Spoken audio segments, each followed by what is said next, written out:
Welcome to episode 2 of the mini project. Today we're going to be sorting out the rear suspension. We're going to be assembling two of these 55mm Yeah Racing shocks. These are the same ones that are on the drift project. And I've also cut out all the rear suspension pieces that we're going to need and gained an injury in doing so. Be careful with the knives, they're really sharp and this is really sore.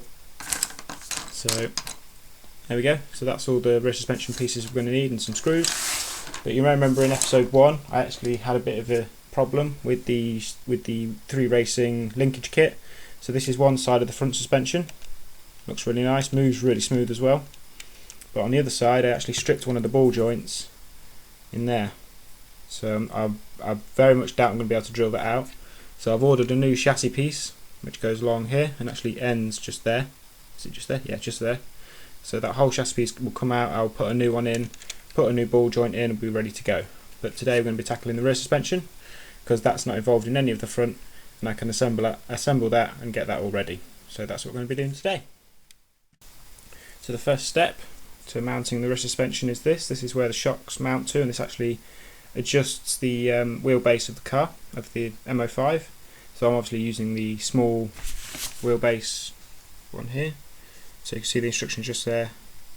Fits into those 3 holes, which is those 3 just there. So you can adjust it back there, there, and it also flips around so you can do it there. Loads of different mounting positions. So the first thing to do is actually attach these ball joints in. I've done the first one. So how you do this, there's a little instruction book with the 3 Racing Linkage Kit, you can see just here. It's quite difficult to make out, but I'll show you anyway. So you have the ball joint just there, we have a little aluminium post just there, that fits over. And then goes into there, and then you have a little spacer, a washer there, that fits on. Then you have a little nylon lock nut just there, that goes on last. Like that. You can use your little box wrench and a hex driver just to screw that into place. And don't do it too tight because aluminium is quite soft, so it will strip out. I know from past experience. So yeah, that's the first step done. That took so friggin' long, but I've made the Camber Links. You can see there. These are the biggest pain in the world. I use this. This is the stock one as a guide to how long they had to be. But these things are such a pain. See if I can get this to focus anyway. But these things don't screw on straight and they're very difficult to get on to begin with, and you can't really get any pliers in there without damaging it to actually screw them on, and they're the smallest thing to screw on. You can't actually put a screwdriver through it to screw them on. So this thing took about 10 to 15 minutes just for one link. So that's all done. So now I'm just going to put them on here. So now I've finally got them attached. Again, big pain. They can actually fit into the car. And because we are doing the mini version of the M05, we're using the short wheelbase, so they fit in just there, like that. Using 3 long screws to actually attach it to the chassis. One in there,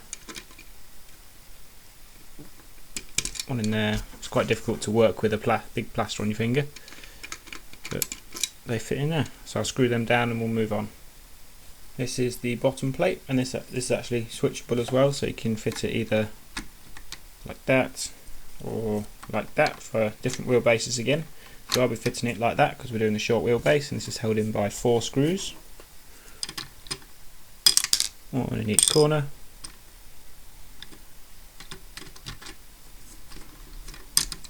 Like that, and I'll screw them in, and then we can move on to the arms and the rear hubs.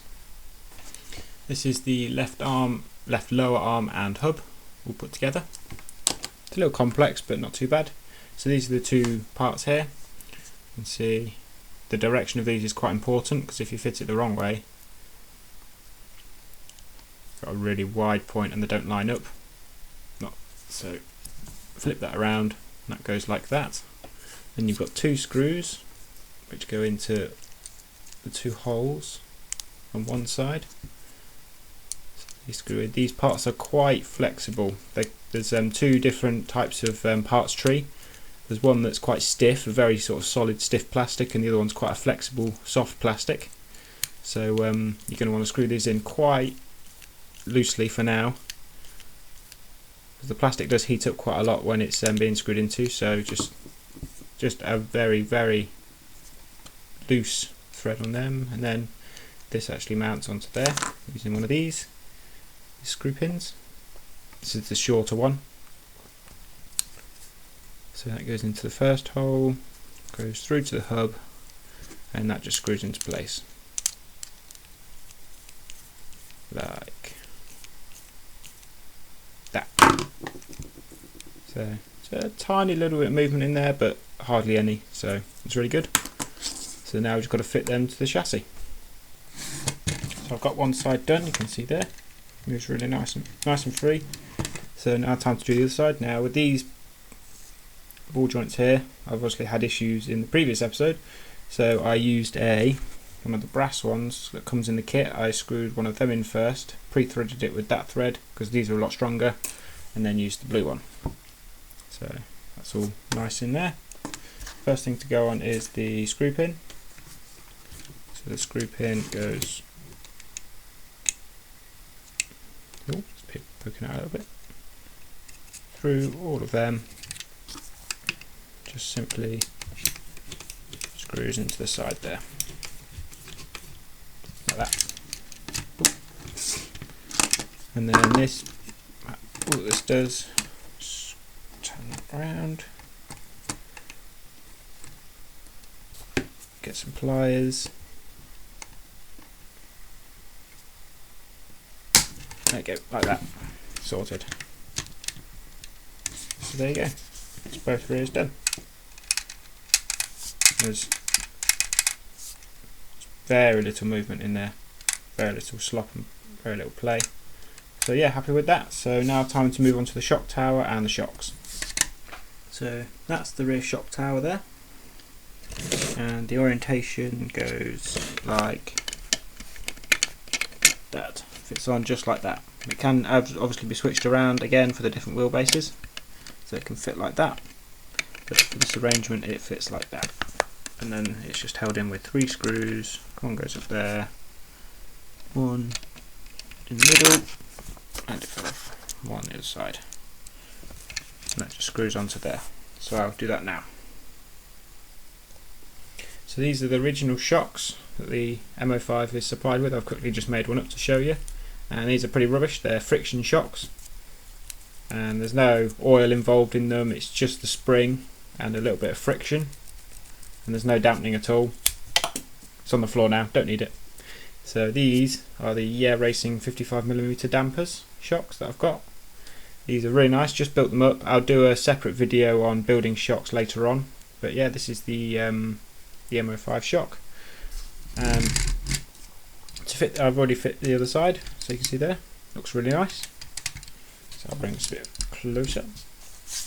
So I've actually fitted a ball joint at the top there for the top mount, and it's going to screw in at the bottom because the bottom's got quite a lot of movement but the top doesn't. There's no movement in the top, so I thought a ball joint at the top and a screw at the bottom will be fine. So I shall attach these now. I'm going to attach the top first. Clicks on, very easy. And the bottom one actually uses a spacer, this little plastic spacer here, and a big long screw. So that goes through the bottom of the shock, and then the spacer, and that screws into the arm. Need a screwdriver. There it is.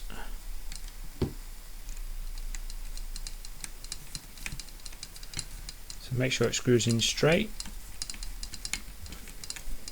It's the arms are quite soft, so you don't have to put much force behind it.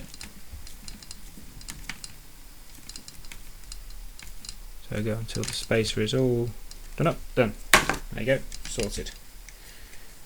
So there's the rear shocks and the rear suspension done. Look really nice. I haven't put oil in them, in the shocks.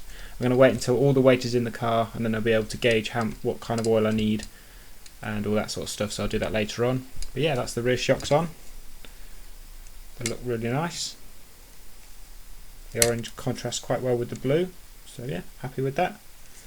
So I don't think there's anything else to do, so I'm just going to quickly tidy up and just close with a quick summary. So there we go, done for today. Got the rear shocks on, all the rear suspension. Looks really nice, really clean. Really like the contrast of the orange and the blue. And yeah, that's all done. So not too difficult. So I shall replace this chassis piece off camera and get all that front suspension sorted out. I've got to order another linkage kit. I'm not sure when they're going to be coming in. There's none in stock anywhere at the moment. So, but onto that linkage kit, I'm going to recommend not to use it. I'm going to recommend just using the normal standard stuff.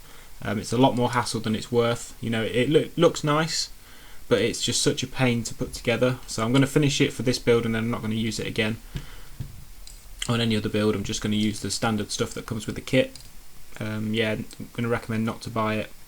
It's just more hassle than it's worth. But yeah, so build's coming along nicely. Not much more to go. Just got the electronics and the rest of the steering. They've got the servo that goes in there and the steering on the front here, and then it'll pretty much be done. Then it's just onto the body, which I want to do really nice. Still not sure on the colour yet, but I'm sure I'll make a decision soon. So yeah, that's this episode done. I hope you like the new lighting setup. I've been using my newer studio lights, video lights. I've got one there, I've got the other one there, shining on the set, as it were. So yeah, I hope you like the lighting setup. Hopefully the video quality is a bit better. I'll be using my new mic setup hopefully soon. I just want to get used to using the lights first before I use the mic.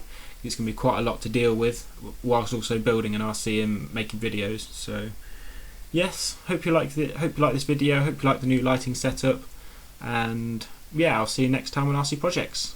Bye.